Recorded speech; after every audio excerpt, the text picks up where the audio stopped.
رسول اللہ جب سفر سے واپس آتے تو اپنے دوستوں سے ملتے، ان کی خیریت دریافت کرتے، اگر محسوس کرتے کہ کسی دوست کی مالی حالت اچھی نہیں تو اپنے منافع میں سے اس کی مدد کرتے۔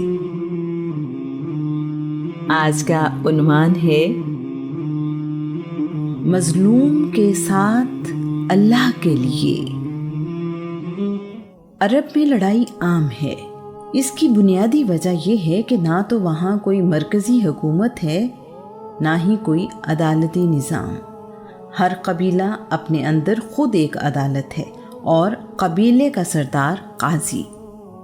دور سے آئے ہوئے کسی شخص کے ساتھ مکہ میں ظلم ہوتا ہے تو مظلوم واپس اپنے قبیلے والوں کے پاس جاتا ہے، اپنے قبیلے کے لوگوں کو ساتھ لے کر حملہ کرتا ہے۔ جواب میں اسے مکہ کے قبیلوں کا سامنا کرنا پڑتا ہے جو آپس میں متحد ہو جاتے ہیں۔ حق لینا تقریباً ناممکن ہے۔ طاقت اپنا حق لینے کا واحد ذریعہ ہے۔ عرب تاجر ہیں اور ان کے لیے تجارت بہت اہمیت رکھتی ہے۔ تجارت کے لیے آنے والے بغیر کسی ڈر خوف کے عرب نہیں آ سکتے، انہیں لوٹے جانے کا ڈر رہتا ہے۔ عرب سال میں 4 مہینوں کا احترام کرتے ہیں، انہیں حرام مہینے یا محترم مہینے کہا جاتا ہے۔ اس بارے قرآن پاک میں ارشاد ہوتا ہے، جب سے اللہ نے زمین و آسمان پیدا کیے ہیں، اللہ کی کتاب میں اسی دن سے مہینوں کی تعداد 12 ہے، ان میں سے 4 مہینے حرمت والے ہیں، یہی دین برحق ہے، بس ان مہینوں میں رد و بدل اور ان کی بے حرمتی کر کے اپنے آپ پر ظلم نہ کرو اور مشرکوں کے ساتھ پوری طرح متحد ہو کر لڑو جس طرح وہ تم سے متحد ہو کر لڑتے ہیں۔ جان لو کہ اللہ ڈرنے والوں کے ساتھ ہے۔ ان مہینوں میں لڑائی کو گناہ سمجھا جاتا ہے۔ سال کے 3 مہینے یعنی ذیقعد، ذی الحج اور محرم کعبے کے حج اور یہاں آنے جانے کے لیے مخصوص ہیں۔ رجب کا مہینہ عمرہ ادا کرنے کے لیے مخصوص ہے۔ عرب اپنے ہتھیار ان مہینوں میں رکھ دیتے ہیں۔ تمام تجارتی سرگرمیاں اور حج جیسی عبادت انہی مہینوں میں ادا ہوتی ہیں۔ عرب ان مہینوں کا اس لیے بھی احترام کرتے ہیں کہ ان کی معیشت اس پہ کھڑی ہے۔ اس کے باوجود اگر ان مہینوں میں کوئی لڑائی ہو جائے تو اسے حرب فجار یعنی گناہ والی لڑائی کہا جاتا ہے۔ یہ 591 عیسوی کا زمانہ ہے اور رسول اللہ صلی اللہ علیہ وآلہ وسلم کی عمر 20 سال ہے۔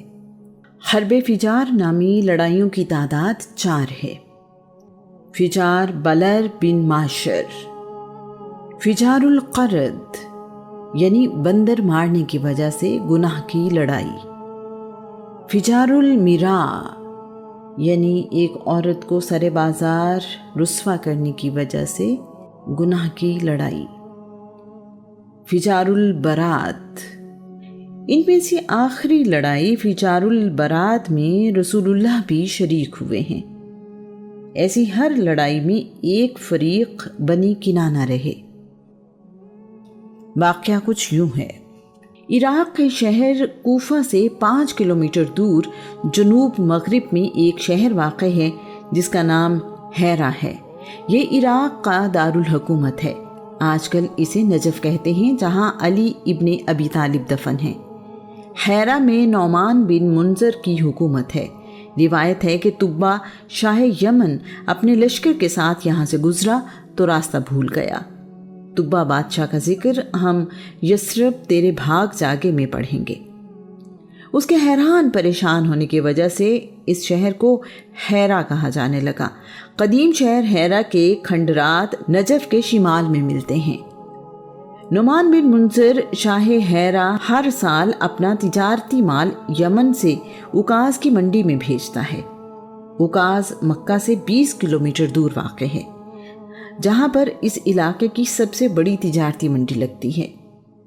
حیرہ آنے والا تجارتی قافلہ مکہ میں خوشبو اور دوسرا سامان لے کر آتا ہے۔ اوکاز کی منڈی سے چمڑا، رسے، ریشمی کپڑا خرید کر حیرہ لے کر جاتا ہے۔ اس کام کے لیے نعمان مکہ کے کسی سردار سے حفاظتی پناہ لیا کرتا ہے۔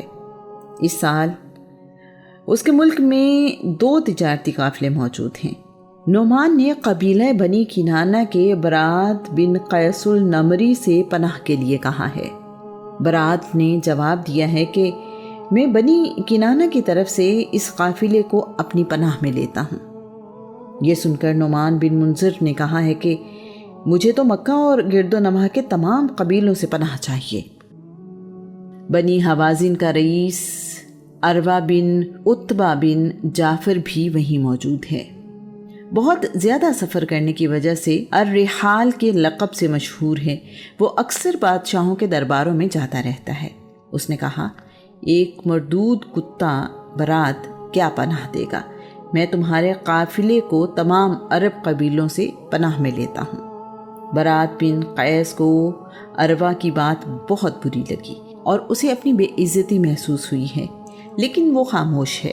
شاہ ہیرا نعمان بن منذر نے اپنا تجارتی قافلہ عروہ رحال کے حوالے کر دیا ہے۔ عروہ اس قافلے کے ساتھ مکہ روانہ ہو گیا ہے۔ عروہ کو کسی سے خطرہ نہیں ہے کیونکہ وہ اپنی قوم کے علاقے سے گزر رہا ہے۔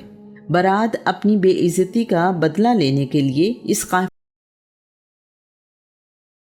پر عروہ رحال کو خیمے میں اکیلا دیکھا ہے۔ پھال نکالنے کے لیے برات نے پائے گا یا نہیں؟ عروہ نے برات کو تیروں سے پھال نکالتے دیکھا تو پوچھا، تم کیا کر رہے ہو؟ برات بولا، میں یہ دیکھ رہا ہوں کہ مجھے تمہارے قتل کی اجازت ملتی ہے یا نہیں۔ عروہ نے کہا، یہ تمہارے بس کی بات نہیں ہے۔ یہ سنتے ہی برات نے حملہ کر کے عروہ کو قتل کر دیا۔ عروہ رحال کو قتل کرنے کے بعد برات نے شاہ ہیرا کا قافلہ قبضے میں لے لیا ہے۔ وہ اس قافلے کو لے کر مکہ جانے کی بجائے 621 کلومیٹر شمال میں خیبر چلا گیا۔ اس نے سارا مال خیبر میں بیچ دیا ہے۔ جب لوگوں کو پتہ چلا کہ عروہ کو برات نے قتل کیا ہے تو برات کے تعاقب میں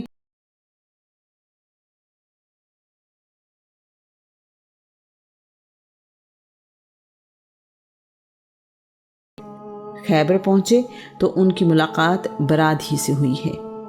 انہوں نے برات سے ہی برات کے متعلق پوچھا۔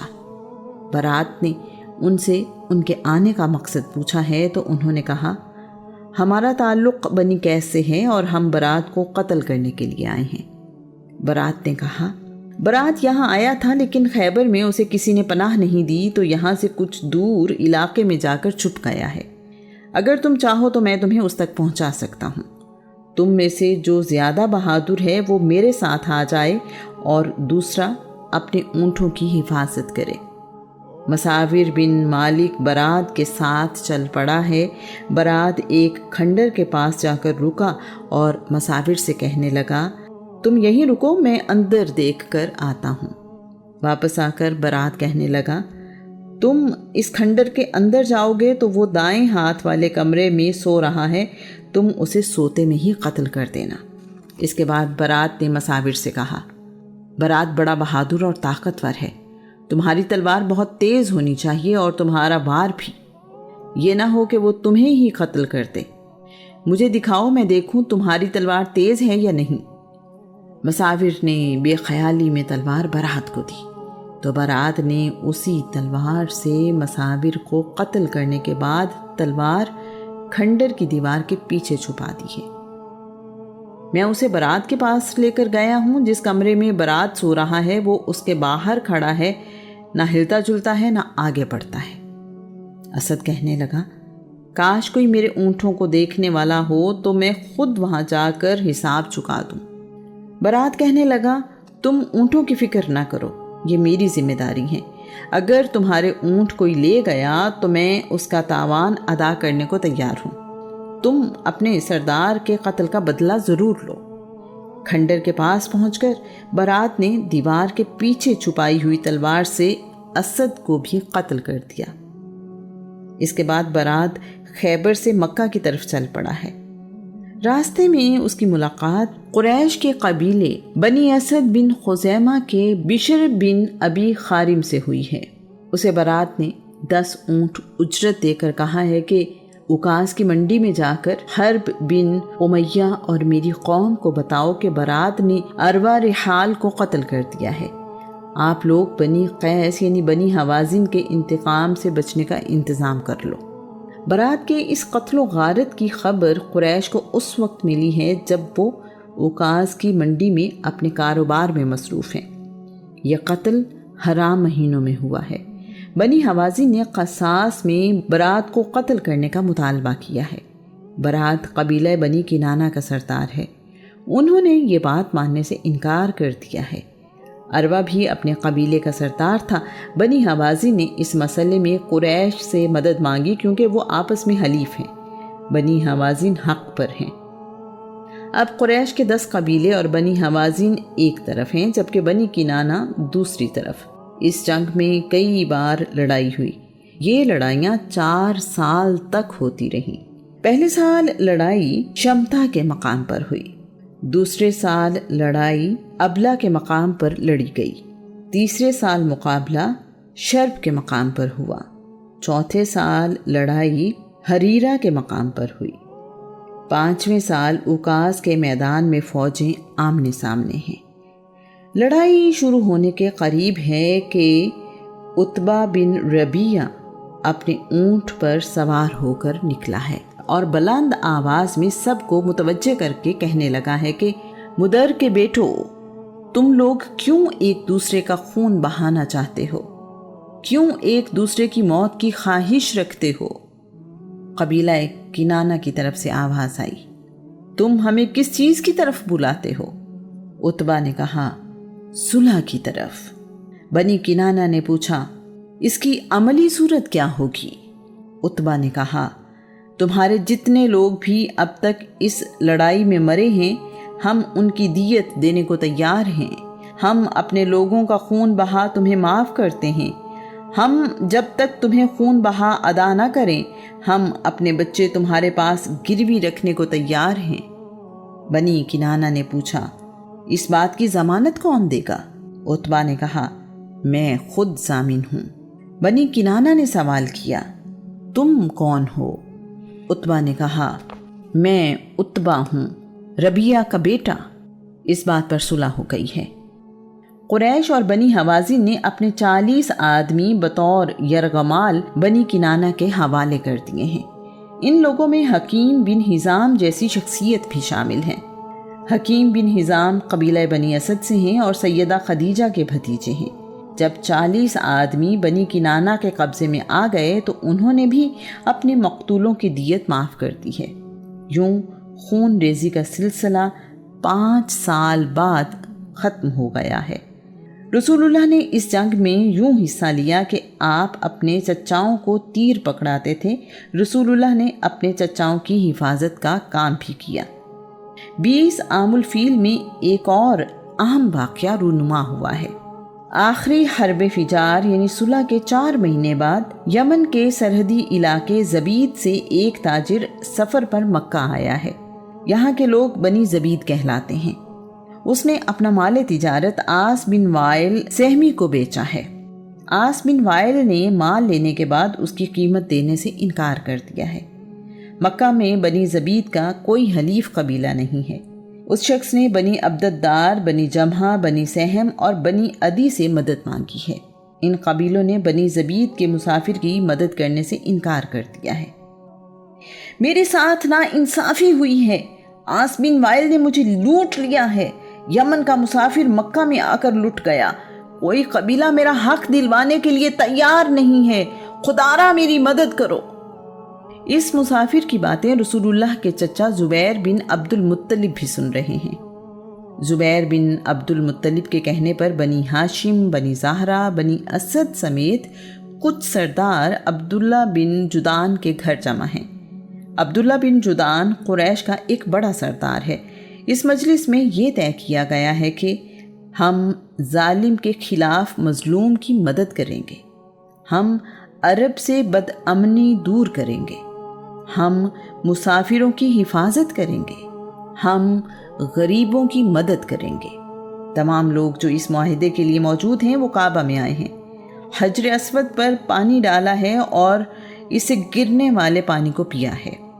اس کے بعد دائیں ہاتھ اٹھا کر حلف لیا ہے اور قسم اٹھائی ہے کہ ہم اس وقت تک مظلوم کا ساتھ دیں گے جب تک سمندر کا پانی خشک نہ ہو جائے، جب تک ہیرا اور سبیر کے پہاڑ اپنی جگہ پر قائم ہیں، ہم مظلوم کو اس کا حق دلا کر رہیں گے۔ اس معاہدے کے بعد یہ لوگ عاص بن وائل کے گھر گئے ہیں اور اسے مجبور کیا ہے کہ بنی زبید کے تاجر کا سامان واپس کرے۔ ایسا ہی ہوا۔ اس معاہدے میں رسول اللہ بھی شریک ہوئے ہیں۔ اس معاہدے سے بہت پہلے بنی جرہم کے کچھ افراد نے ایسا ہی معاہدہ کیا تھا جسے حلف الفضول کہا جاتا ہے۔ اس نام کی وجہ یہ ہے کہ معاہدہ کرنے والے تمام افراد کا نام فضل تھا۔ فضول فضل کی جمع ہے۔ ان لوگوں کے نام ہیں فضل بن حارث، فضل بن وداع، فضل بن فضالہ۔ وقت گزرنے کے ساتھ لوگ اس معاہدے پر قائم نہ رہے۔ پہلے معاہدے کی یاد میں موجودہ معاہدے کو بھی حلف الفضول کا نام دیا گیا ہے۔ رسول اللہ اس معاہدے کا ذکر یوں کیا کرتے تھے کہ مجھے اس حلف الفضول معاہدے سے جتنی خوشی ہوئی، اگر کوئی مجھے اس کے بدلے میں سرخ اونٹ دیتا تو بھی مجھے اتنی خوشی نہ ہوتی۔ اگر آج بھی کوئی شخص مجھے ایسے معاہدے کے لیے بلائے تو میں اس کی دعوت قبول کروں گا۔ رسول اللہ سے زیادہ امن پسند کون ہے؟ یہ معاہدہ مدتوں نافذ العمل رہا۔ رسول اللہ نے جس معاہدہ حلف الفضول میں شرکت کی وہ بڑا مؤثر ثابت ہوا۔ آج کے زمانے میں اسے آپ سول سوسائٹی کا کردار کہہ سکتے ہیں۔ اس معاہدے کی وجہ سے بدلے اور انتقام لینے کی لڑائیاں تقریباً ختم ہو گئیں۔ حج کے لیے آنے والے بنی خشم کے یمنی تاجر کی نہایت خوبصورت بیٹی کو مکہ کے انتہائی طاقتور سردار نبیہ بن حجاج نے اغوا کر لیا ہے۔ یمنی حاجی پریشان ہے، غیر ملک، نہ جان نہ پہچان، یہاں میری مدد کون کرے گا؟ یمنی کو مشورہ دیا گیا ہے کہ حلف الفضول والوں سے رابطہ کرے۔ حلف الفضول والوں نے بات سنتے ہی ابن حجاج کے گھر کا محاصرہ کر لیا ہے۔ اس پر دباؤ ڈالا ہے کہ وہ مہمان لڑکی کو فوراً اس کے والدین کے حوالے کر دے۔ ابن حجاج نے صورتحال دیکھی تو منت سماجت شروع کر دی ہے۔ اسے حلف الفضول والوں کے سامنے جھکنا ہی پڑا ہے۔ لڑکی کو اس کے والدین کے حوالے کر دیا گیا۔ بنی اسد قبیلے کے ایک تاجر نے مکہ میں ابی بن خلف کو اپنا مال بیچا ہے۔ ابی بن خلف اسے مطلوبہ رقم دینے سے انکاری ہے۔ یہ سب عرب کی روایات کے خلاف ہو رہا ہے۔ حلف الفضول والوں نے بنی اسد کے تاجر سے کہا ہے کہ ابی بن خلف کے پاس جاؤ، اس سے کہو حلف الفضول والے کہتے ہیں میری رقم ادا کرو، اگر وہ ایسا نہ کرے تو ہمارے پاس واپس آنا۔ بنی اسد کے تاجر کو رقم آسانی سے مل گئی ہے۔ بنی زبیر قبیلے کا ایک تاجر یمن سے تجارت کے لیے آیا ہے۔ ابو جہل نے مکہ کے لوگوں کو منع کر دیا ہے کہ اس تاجر سے کوئی سامان نہ خریدے۔ ابو جہل مکے کا ایک بڑا سردار ہے۔ اس کا نام عمر بن حشام ہے۔ اس کا تعلق بنی مخزوم قبیلے سے ہے۔ وہ خود کو ابو الحکم یعنی حکمت اور دانائی کا باپ کہلاتا ہے۔ تاریخ اسے ابو جہل کے نام سے یاد کرتی ہے۔ ابو جہل کا اثر و رسوخ اس قدر زیادہ ہے کہ کوئی اس سے دشمنی لینے کو تیار نہیں ہے۔ کچھ دن مکہ میں رکنے کے بعد یہ تاجر پریشان ہے۔ اس مسافر کے لیے ایک لمبا عرصہ اس امید پر رکنا ممکن نہیں ہے کہ اس کا مال اچھی قیمت پر بک جائے گا۔ اس کے پاس مکہ میں رہنے کے اسباب بھی ختم ہوتے جا رہے ہیں۔ اس کا مال تو بہت اچھا ہے لیکن کوئی خریدنے کو تیار نہیں ہے۔ ابو جہل یہی تو چاہتا ہے۔ اس نے تاجر کو پریشان دیکھا تو اس کا مال خریدنے کی حامی بھر لی۔ ابو جہل نے اس مال کی قیمت بہت ہی کم لگائی۔ بنی زبیر کے تاجر کو کسی نے رسول اللہ کے بارے میں بتایا ہے۔ وہ تاجر رسول اللہ کے پاس آیا ہے اور اپنی رودات سنائی ہے۔ رسول اللہ نے یمنی تاجر سے اونٹ اس کی منہ مانگی قیمت پر خرید لیے ہیں۔ رسول اللہ نے خریدے ہوئے 2 اونٹ اس قیمت پر بیچ دیے ہیں جس قیمت میں 3 اونٹ خریدے تھے۔ رسول اللہ نے تیسرا اونٹ بیچ کر رقم غریبوں میں بانٹ دی ہے۔ رسول اللہ نے اس کے بعد ابو جہل کو سمجھانے کی کوشش بھی کی ہے۔ اس وقت تک ابو جہل کی رسول اللہ سے دشمنی نہیں ہے، لیکن اس واقعے کے بعد دونوں کے تعلقات اچھے نہیں رہے۔